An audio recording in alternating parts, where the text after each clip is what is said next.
Matthew 22, the story of the wedding banquet.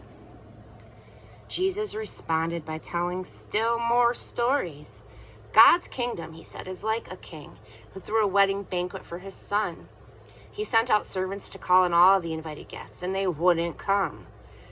He sent out another round of servants, instructing them to tell the guests, look, everything is on the table. The prime rib is ready for carving.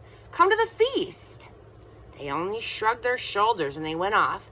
One to weed his garden, another to work in his shop, and the rest, with nothing better to do, beat up on the messengers and then killed them. The king was outraged and sent his soldiers to destroy those thugs and level their city. Then he told his servants, we have a wedding banquet, all prepared, but no guests. The ones that I invited were not up to it.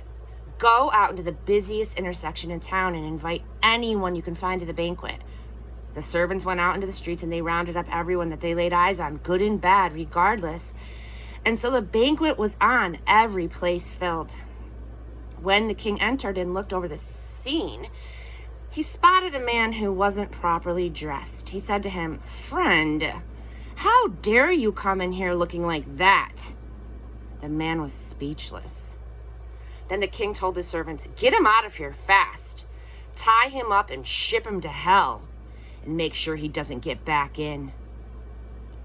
That's what I mean when I say, many get invited, only a few make it. Paying taxes. That's when the Pharisees plotted a way to trap him into saying something damaging.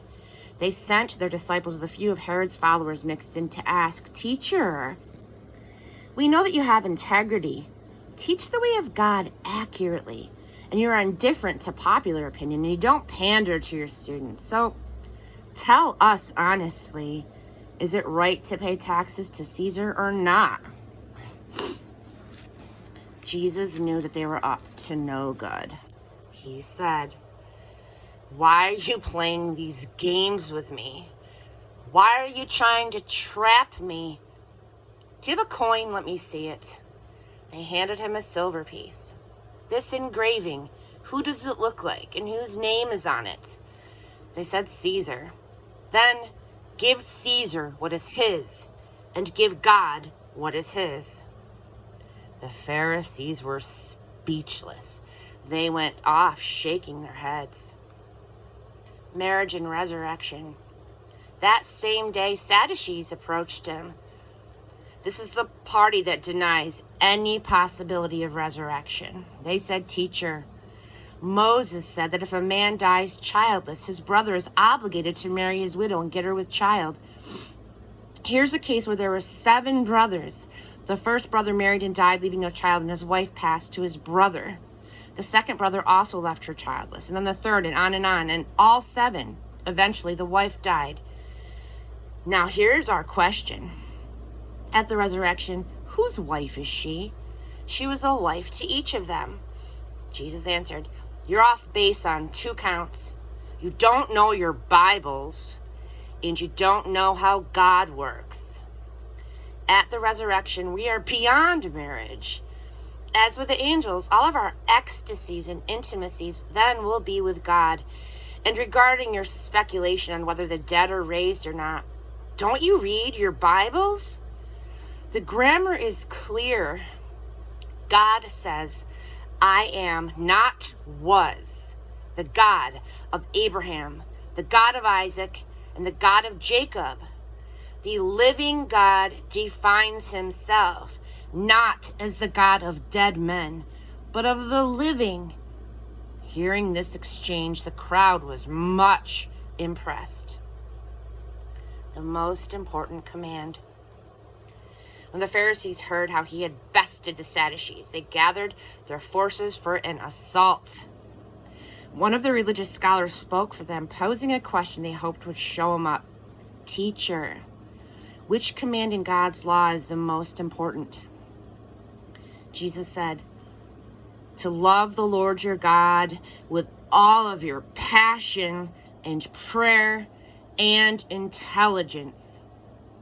This is the most important. the first on any list. But there's a second to set, excuse me, bless me. But there is a second to set alongside it. Love others as well as you love yourself. These two commands are pegs.